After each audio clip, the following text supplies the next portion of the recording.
Welcome to Amy's Bookshelf Reviews podcast. I'm Amy Shannon, but you can call me Amy.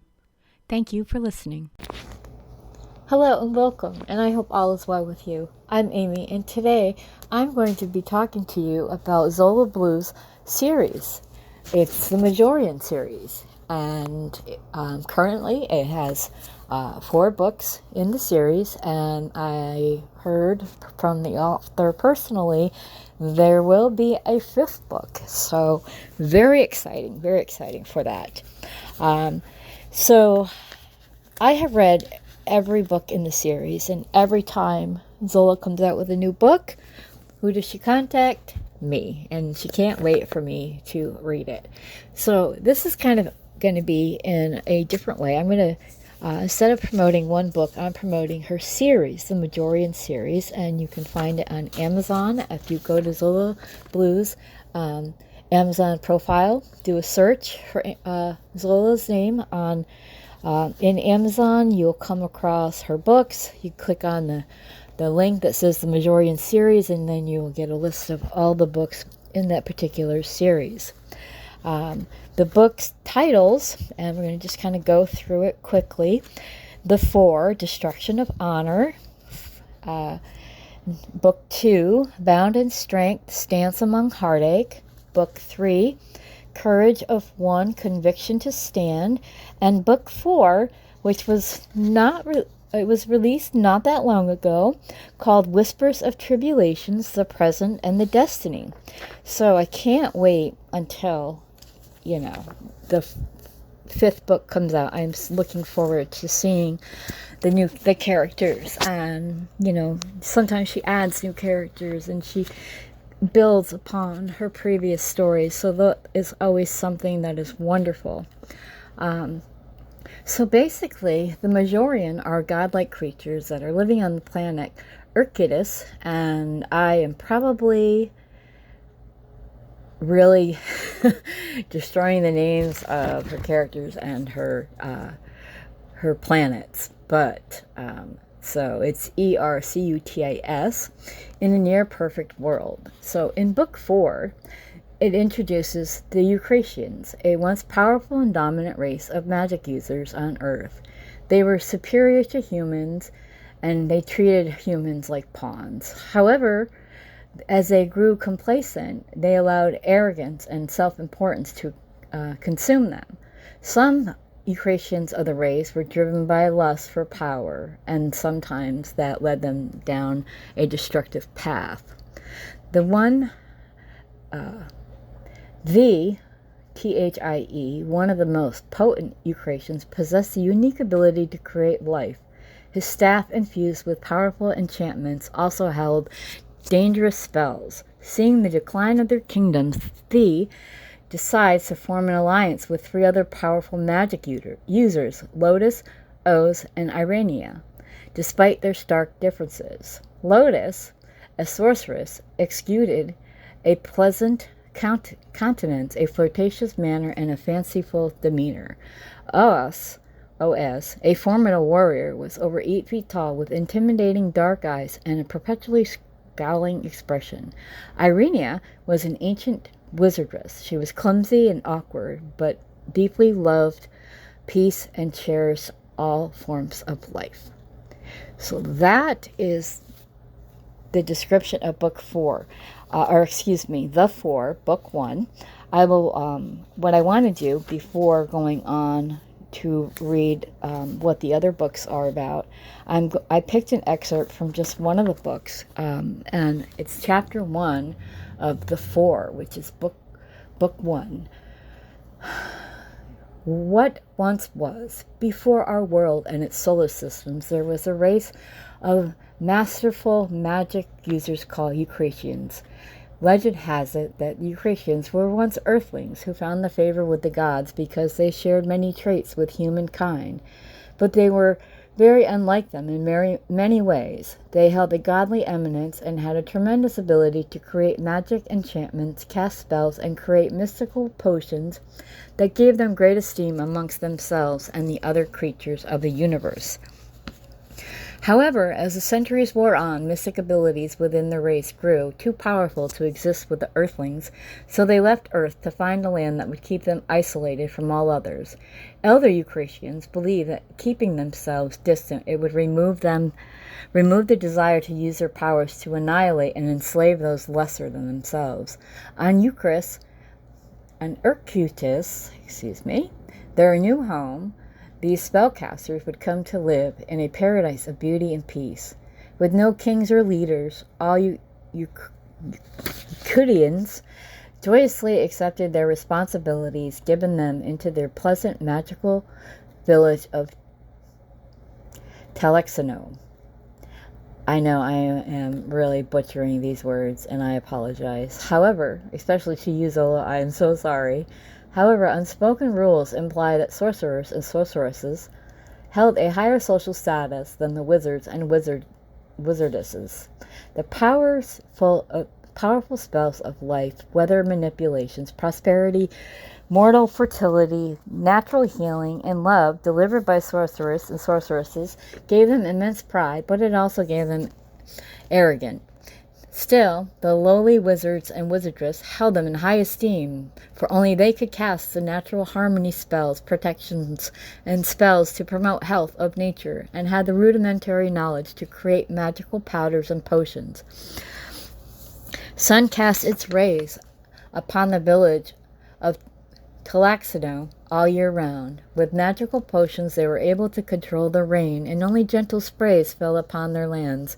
They never had snow or cold temperatures, and rare plants and trees were always vibrant and healthy. Oddly colored grass covered the grounds of the Telexino, and their thin perfumed blades always kept their beautiful blue hues.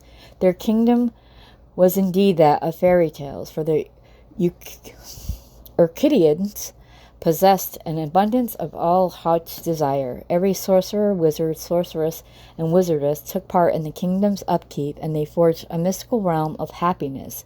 They loved beauty. With their quirky imaginations, they used their powerful potions and powders upon their lands to create gardens of exotic plants, which fashioned a delight and fanciful kingdom. Lovely purple flower teacups rested upon beds of shiny orange leaves, which sparkled intensely under the glowing orbs of charming sunlight. Rare pointy tulip heads, with sharp cupped petals, named insatious by the great sorceress Lotus, garnished Telexino's gardens in colors of pink, green, yellow, and purple, and their orange spindly stems reached several feet. Peculiar in appearance and charged like soldiers protecting a king's treasure, the insatious towered erect and tall over the rest of the floor in the gardens. At night, insatious petals opened widely to shelter plants beneath them from the cool of darkness, and above them were thick trees with round golden leaves and almond white trunks that canopied the gardens, and their shimmery rich leaves casting cool hues when the soft rains from the heavens rested upon them. Under brilliant sunrises, these calming colors created a marvelous and spectral of light that encased the kingdom's borders. So with that excerpt, part of chapter 1 from book 1, The Four, I go on to discuss the other books in the series. That is me keeping myself hydrated. The next book, Bound in Strength, stands upon heartache. So once you've gotten into, the Eucratians and their land and their powers, we are now introduced to the Mejuarian. They are godlike creatures living on the planet Ercutus in a near-perfect world. They possess a unique combination of animal and divine qualities, living harmoniously in a hierarchical society under the beloved rule of their king and queen. This utopian existence allows the Mejuarian to reach extraordinary levels of spiritual consciousness. However, their life is disrupted when they discover that an asteroid is on collision course with their village. And then they must try to basically relocate their entire population, along with those bound to them by magical powers, the lands of their allies and trade partners, the Dragoners. While the plan initially seems successful, a miscalculation by a Mejuarian scientist leads to the early arrival of the asteroid Shockwave. So then, that leads to a connection with the Dragoners and the Eucridius, and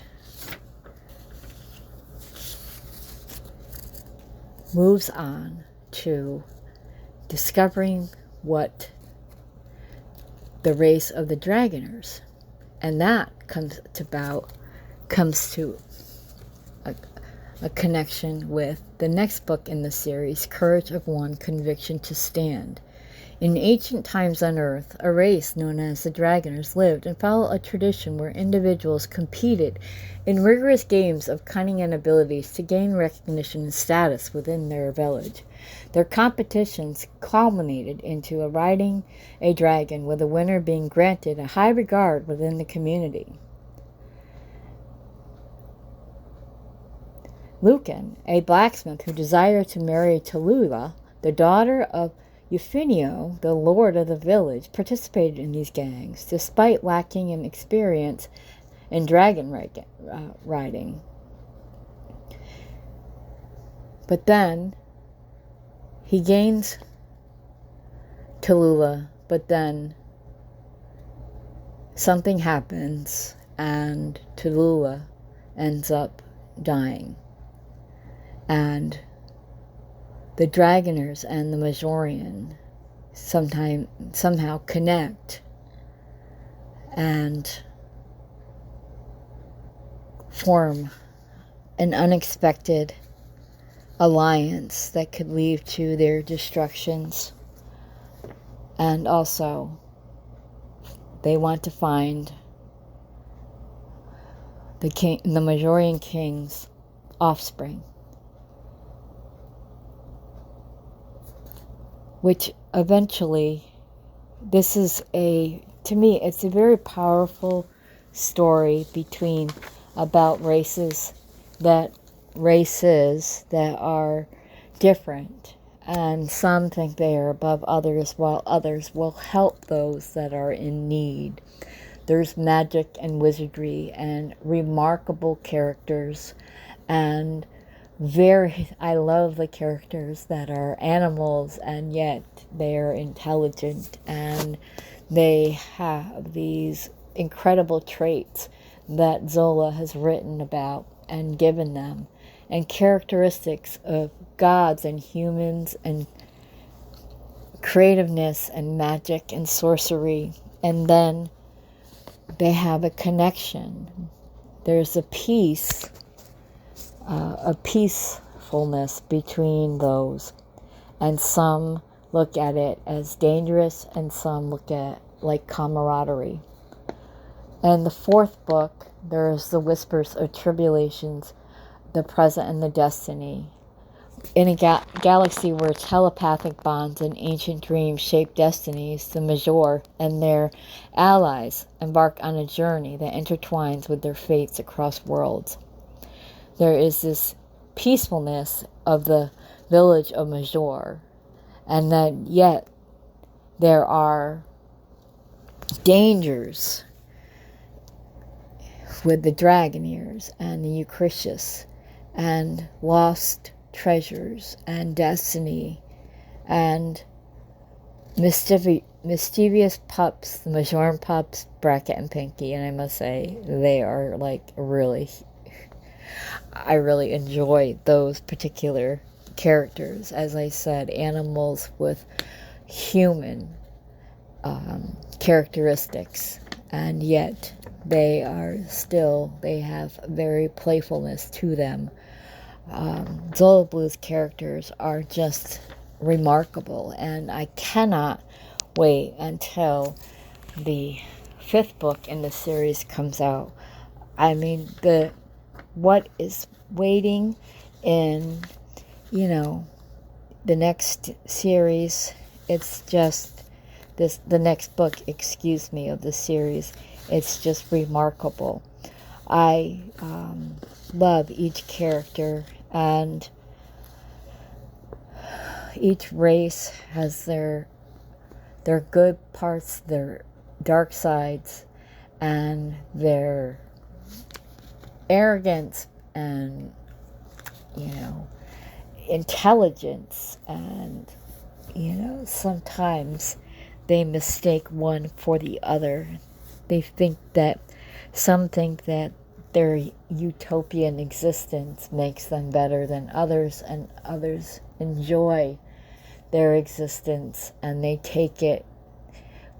don't take it for granted, and they realize that just because their life is idyllic, that it's not theirs.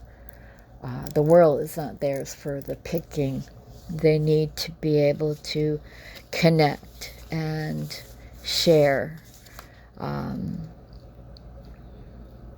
powers, and ask for help when they need it, seek out other people that may be more powerful and dominant, but for help when all the chips are down, when they think that their world is on a collision course with destiny, and that course could be a destructive course. The worlds aren't there forever.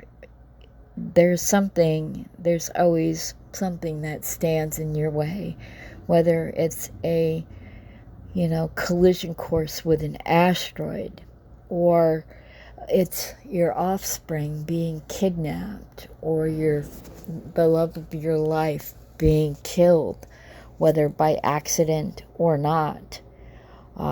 It brings you into this world that humans can relate to.